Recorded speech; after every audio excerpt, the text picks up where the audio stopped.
Bonjour à tous, donc Simon Demers, éducateur à l'association TCC des Deux-Rives. Donc je fais ce petit message-là avant le prochain podcast justement pour vous remercier pour ceux qui nous suivent attentivement de semaine en semaine, de mois en mois. On sait qu'on n'est pas extrêmement constant dans la sortie de nos podcasts. Donc je tenais à vous remercier quand même pour ceux qui nous suivent. Puis ne pas oublier aussi de vous abonner. Donc la page YouTube, des fois on réussit à avoir des quelques 600 écoutes de notre podcast, ce qui est pour nous énorme. Par contre, on n'a pas beaucoup d'abonnés. Donc ce serait bien que vous puissiez vous abonner à notre chaîne pour qu'on puisse rejoindre le plus grand nombre possible de personnes.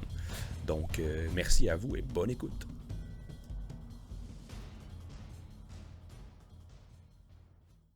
Bonjour, bienvenue au podcast Je m'en souviens plus, je m'en rappelle plus. Alors je suis en compagnie de mon cher et estimé collègue Simon Demers. Salut Simon. Bonjour.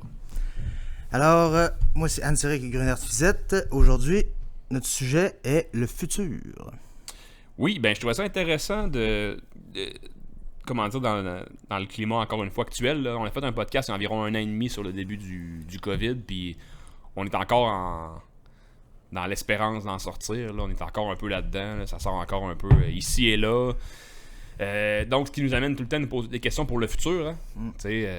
Une crise mondiale, comme on constate dans les médias, tout ça, là, ça nous amène à poser des questions sur le fait de qu'est-ce qu'on va entreprendre dans le futur, puis se ramener aussi en tant qu'être humain. T'sais.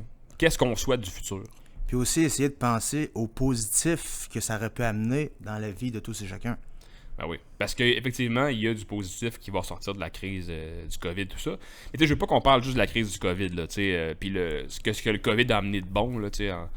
Je pense que globalement, le COVID n'a pas amené beaucoup de bon, là, mettons, globalement. Oui, il faut voir le côté positif des choses, puis que oui, effectivement, il y a des nouvelles technologies, je pense, qui vont être développées, puis qui sont développées, puis qui vont nous aider, puis on va pouvoir revenir là-dessus plus tard un peu. Mais moi, la question que je me posais, puis là, je t'allais poser tantôt un peu à l'entrée de jeu quand c'est vu, mais je me demande, étant une personne qui a subi un traumatisme crânien, il y a un phénomène qui s'appelle le vieillissement précoce qui est dû à ça. C'est ça, c'est quelque chose qui s'installe habituellement assez rapidement vers les cinquantaines d'années, soixantaines d'années. T'sais, les gens ont tendance à vieillir plus rapidement au niveau physique, dû justement à la lésion au niveau du cerveau. Ça, c'est une réalité. C'est plus ou moins vite, plus ou moins lent, dépendamment de la gravité. Tu te tiens en forme, ça va ralentir beaucoup le vieillissement, tout ça. Mais si, mettons, je te dis ça comme ça, tu constates demain matin que là, t'es tout jeune, t'as le même âge que moi. Là. T'as quel âge, non, Céric? 33. 33, moi j'ai 31. On a vraiment le même âge, on n'est pas du tout au moment de se poser ces questions-là, mais je trouve ça intéressant quand même de parler de ça avec toi. Si tu vois que tu commences à en perdre au niveau moteur, au niveau cognitif, si ça arrivait. Ben, si je me rends compte que je perds. Non, mais. Que tu perds, ouais, je m'excuse, j'ai mal conjugué. En fait, on parle de futur, on parle pas au futur simple, là, on parle de futur, l'avenir. Le futur compliqué. Le futur compliqué, l'avenir. Mais comme, moi, le vieillissement précoce, je vais t'avouer que j'en entends pour la première fois parler. Ok. On m'avait pas averti, j'aurais pas signé pour ça. J'avais pas signé pour ça. Mais effectivement, mettons, dans 5 ans, je deviens je perds de l'autonomie. Est-ce que j'aimerais mieux partir de chez nous? Ben, c'est un peu ça que tu veux savoir. C'est si j'aimerais mieux rester comme par exemple à Martin Matt, vendre ma maison, rester chez Martin Matt, ou rester chez moi et obliger quelqu'un ou engager quelqu'un ou trouver quelqu'un qui serait obligé un peu de sacrifier sa routine pour s'occuper de moi. Ouais. J'avoue que c'est une question embêtante. Je vais t'avouer que j'aimerais ça rester le plus longtemps possible dans ma maison. Mais j'aimerais pas nécessairement empêcher quelqu'un d'autre de bénéficier de sa liberté non plus. Je suis un peu plus par surprise par cette question-là. Ben gars, je vais te lire ce que moi je vois au niveau de ce qu'ils appellent du vieillissement précoce, là, ce que je trouve quand même intéressant. Ils disent, donc en effet, bon, ils relatent à d'autres choses, mais bien qu'une atrophie du cerveau se produit lors du vieillissement normal d'une personne, quand on parle de normal, là, c'est pas pour vous stigmatiser en tant que personne qui a subi un TCC, mais reste que cette atrophie se produit à un rythme accéléré chez une personne ayant subi un traumatisme crânien. Donc, c'est pas de c'est pas de dire que demain matin, tu vas te ramasser une personne âgée. Là. Ce que je veux dire, c'est que il y a comme ce qu'il appelle la sénescence. La sénescence, c'est à partir de 25 ans, tu atteins comme ton pic. Tu es comme à l'âge, habituellement, en moyenne, c'est 25 ans, l'âge où tu es comme à ton paroxysme, à ton... Quand on finit de tu grandir. grandis plus, là. Puis à partir du moment que tu grandis plus, ben, tu descends. Ouais, dès qu'on monte plus, on peut juste redescendre. C'est ça. Il n'y a pas de plateau. Tu redescends automatiquement. Donc, c'est la sénescence. Puis, ce qu'ils disent, c'est que vu que ce qui fait qu'on vieillit cognitivement et physiquement, c'est au niveau de l'atrophie des muscles, l'atrophie du cerveau qui est un muscle, les personnes qui auraient subi un TCC auraient tendance à avoir un rythme accéléré au niveau de cette atrophie-là. Mais encore une fois, c'est zéro mesuré. C'est-à-dire qu'ils savent pas, ils peuvent pas dire telle personne, ça va être... lui, à 58 ans, il va avoir l'air d'avoir 62. Là. C'est pas comme ça, mettons. C'est un peu comme dire le cerveau rapetisse, façon de parler. Ouais, mettons. Mais, Mettons, ouais. Pour imaginer ça, le cerveau rapetisse, puis comme un traumatisme crânien a perdu déjà un morceau, donc ça rapetisse le reste plus vite. Plus vite. Ben, je pense que c'est une belle, encore une fois, une très belle analogie. C'est qu'en fait, tu sais, je pense qu'il y a tellement... C'est que le cerveau, c'est tellement complexe, tu sais, que c'est... Quand on enlève un morceau, c'est pas aussi simple, tu sais. T'enlèves un morceau de bras, au pire, t'auras moins long de bras, tu sais.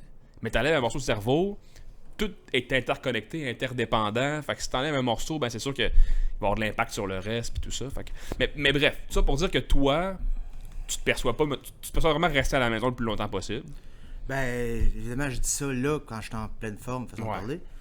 C'est sûr, ça va peut-être changer dans le cas, mais quand tu parles de vieillissement précoce, c'est uniquement le cerveau que ça touche. Ben, encore une fois, ça va dépendre probablement au niveau aussi de ce que tu as vécu comme séquelles physiques. Si tu as des atteintes au niveau des jambes, ça se peut que peut-être tes jambes deviennent plus faibles plus rapidement.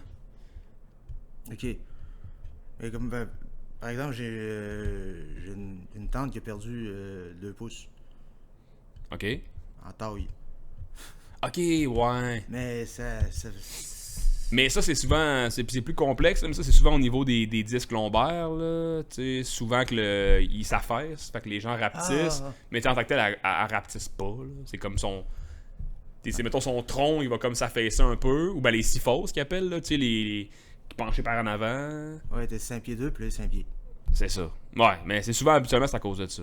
C'est à cause que les disques, ouais, ils se collent ensemble. Mais c'est un peu le même principe, tu sais, c'est que le corps s'en va, comme on dit en théologie, tu étais cendre et tu retourneras cendre. Tu sais, au bout du compte, on va se détruire, on va se décomposer, on va...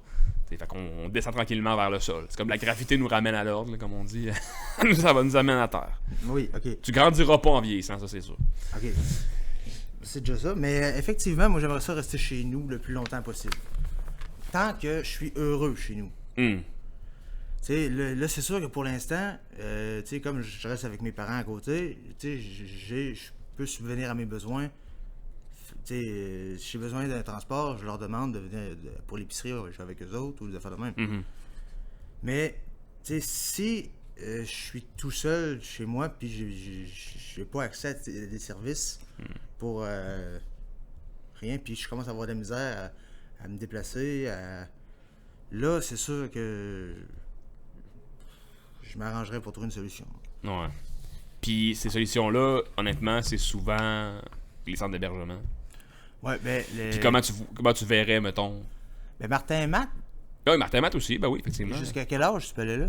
Je vais pas parler à travers mon chapeau, je ne sais pas. Ah. Je ne sais pas d'où cette information-là. Maison, Martin et Matt. Là, j'utilise les internets, là. Ouais, parce que, tu sais, parce que je sais que... Ben... Je sais. Je parle à travers mon chapeau, évidemment. Je sais pas vraiment, mais je crois que il y a un très bon service là-bas. Fait que, tu sais, si je pourrais rester là jusqu'à temps que je puisse... Ben, je puisse plus. Ben, ça serait une option intéressante. Mais bon.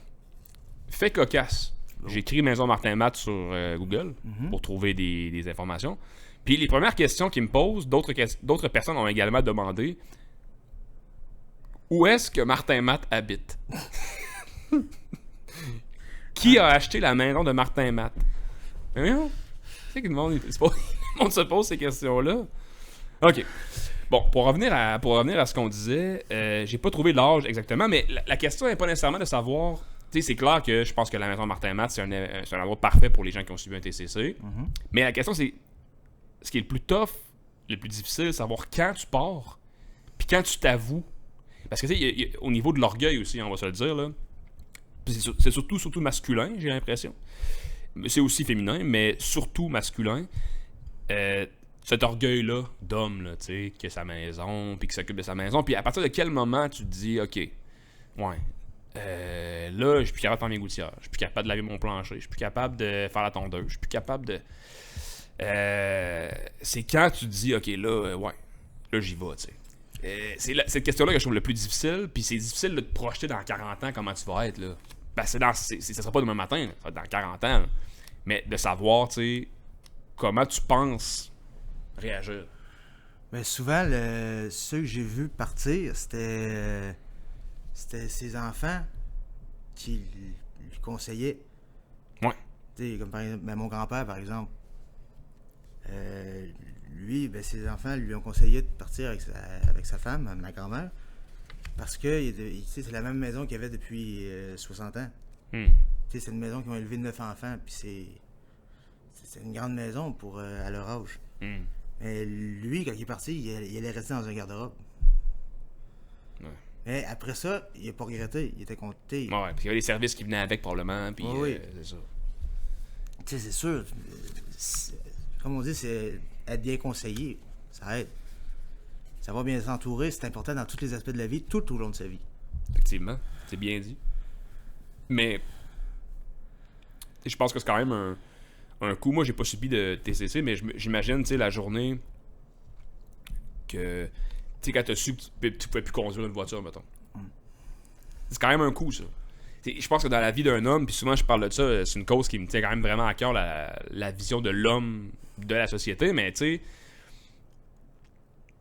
l'homme, malheureusement, a comme des genres de stéréotypes rattachés un peu. Tu sais, l'homme, son char, sa vie, c'est important, sa maison, tu sais, faire des rénovations, taponner, tu sais. Pour l'homme, puis c'est peut-être culturel aussi, là, j'ai pas la réponse ici aujourd'hui, mais reste que c'est quelque chose qui est très important. Fait que du jour au lendemain, quand tu dis, OK, là, faut que je quitte, puis à partir de maintenant, je m'en vais à l'hôtel. Parce que c'est un peu ça, dans le fond. C'est que du jour au lendemain, il y a une décision qui va être prise. Oui, elle peut être prise sur plusieurs années de mûrissement, puis tout ça. Mais reste qu'à un moment donné, tu vas quitter chez vous, puis tu vas avoir des services, tu sais. Tout le monde va le connaître, probablement que moi je vais le vivre aussi, d'une façon peut-être différente. Mais on va le vivre, tous les deux, là, tu sais.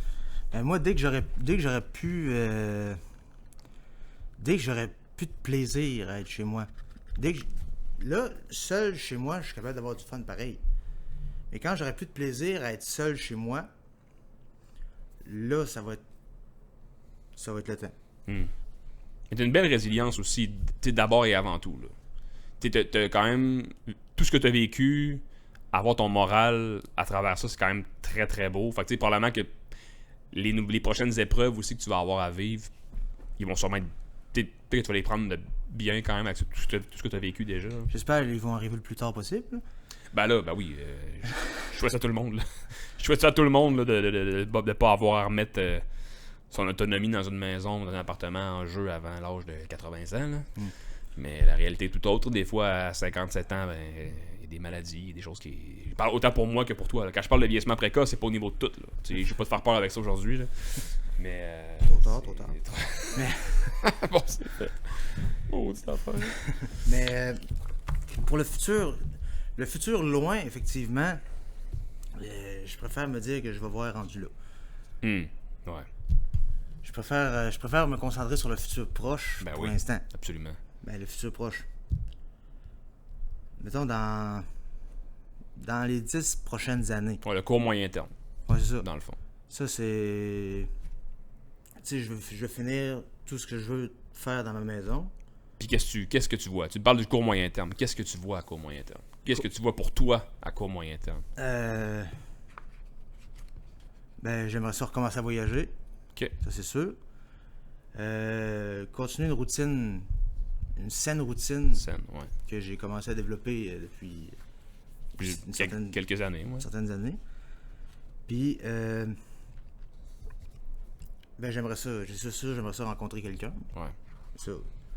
En temps de pandémie, les sites de rencontre marchent moins. Ben ça c'est un coup quand même, ouais, effectivement. T'as pas être le seul il y a pas encore d'études, c'est trop récent, là, mais il doit avoir clairement un impact là, sur le. On a déjà parlé d'isolement dans un autre podcast, là, mais le confinement a dû amener un isolement assez. Même au niveau Tinder, tout ça, là, imagines-tu, là, les applications de rencontre, là. Oui, effectivement, tu peux rencontrer là-dessus pareil, c'était pas interdit. Là. Mais reste que. En couvre-feu. Il y a un couvre-feu. Tu sais, quand est-ce que.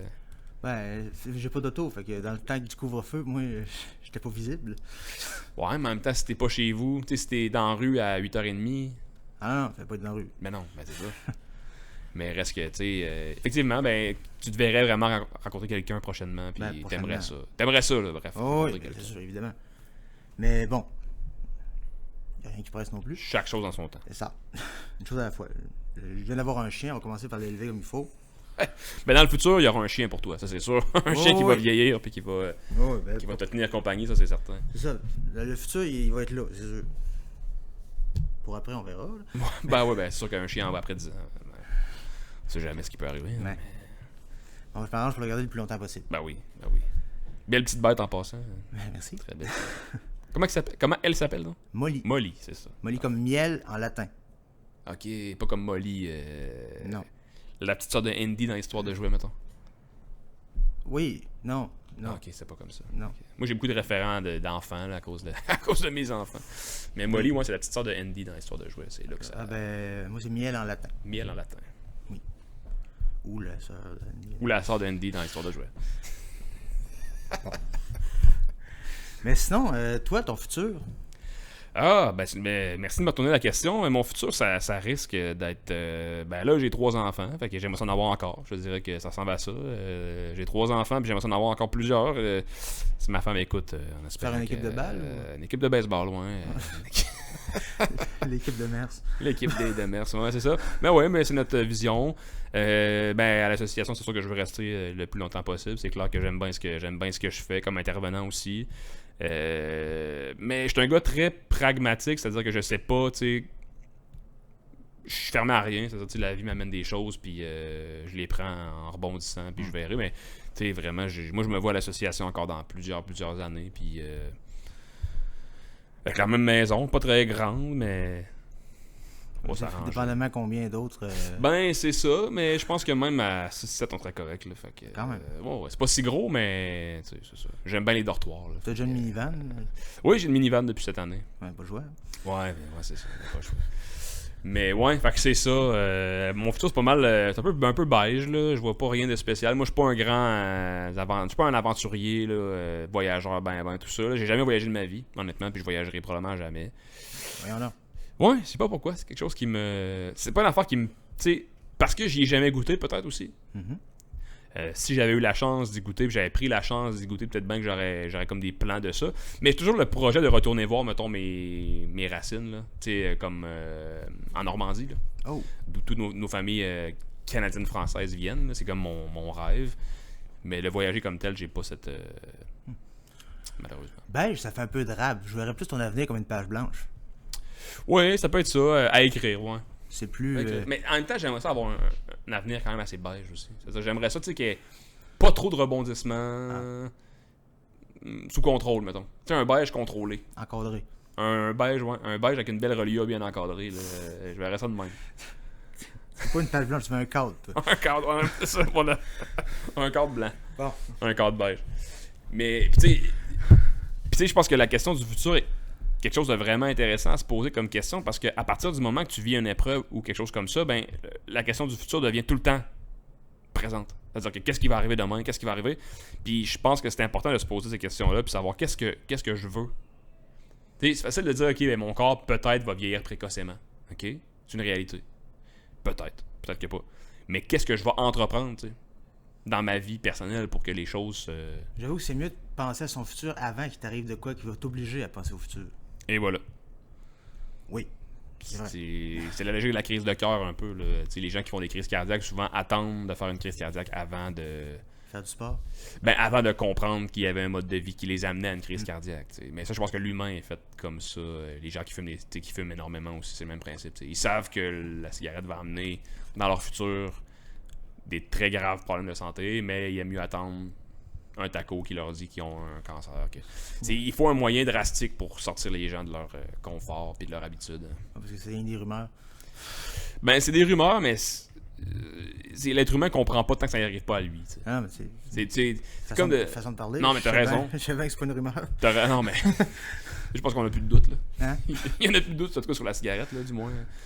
D'autres choses peut-être, mais moi la cigarette, ouais, on sait que le futur est pas nécessairement rose. Mais je fais pas une blague de poumon là. Il est plus jaune. L'avenir n'est pas rose. Il est pas beige, il est jaune. Ouais, c'est ça. Un cadre beige, c'est un cadre jaune. Mais tu sais, pour revenir un peu à tes parents. Toi, tu verrais ça, mettons que tes parents, mettons là, que tu aurais une perte d'autonomie dans 15 ans, 20 ans. T'sais. Tes parents, ils auraient quel âge à ce moment-là? 70 ans, à peu près? Dans 15 ans, mon père aurait 84. Ma mère aurait 78. OK.